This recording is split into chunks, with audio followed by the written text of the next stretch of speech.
Sakata za mali za moja waliokuwa viongozi wa klabu ya Simba Sports Club, Zakaria Hanspop, bado linaendelea kuchukua sura mpya. Kumbuke hapa ndani ya Ayo TV tulishakuletea taarifa ya watoto wa Hanspop kushindwa kulipa ada shuleni, lakini pia kushindwa kujikimu na baadhi ya mahitaji ya nyumbani kutokana na mali zao kuchukuliwa na baadhi ya ndugu, na mpaka sasa kuna baadhi ya kesi zinaendelea mahakamani.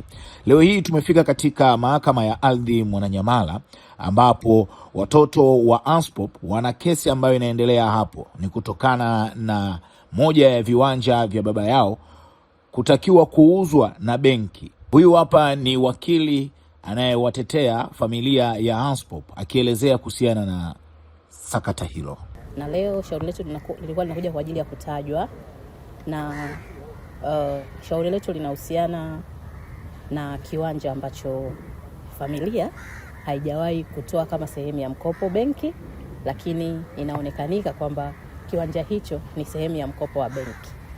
Kwa hiyo tuliomba maombi ya tulifungua shauri hili kwa lengo la kuomba shauri dogo. Tuliomba zuio kwa sababu kulikuwa kuna notisi ya familia kutakiwa kuondoka kwenye kiwanja hicho, lakini kwenye shauri dogo ambalo tuliomba zuio, upande wa pili walikubaliana na maombi yetu.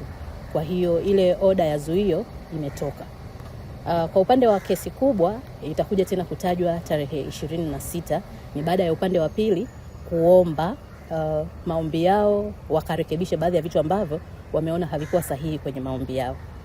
Yes, na kwenye kesi hiyo au kiwanja hicho ambacho kinaonekanika ni sehemu ya mkopo benki, kama nilivyosema awali kwamba familia haikuwahi kutoa kama sehemu ya mkopo, ni inaonekanika imetolewa bila wao kujua, lakini wao washaripoti kesi nyingine polisi za kupotelewa na baadhi ya mali nyingi za ZHPOP. Hivyo kinachoendelea sasa hivi ni kwamba kuna kesi ambayo tayari isharipotiwa polisi na polisi wako wanafanya uchunguzi, lakini pia kuna kesi hii ambayo tumefungua kwa ajili ya kuzuia kiwanja hicho waliokivamia wasiendelee na uvamizi, lakini pia kuna baadhi wamekuwa watu wakijitokeza kuendelea kusarenda baadhi ya mali ambazo walizipata kinyemela, ambazo familia haina taarifa hizo.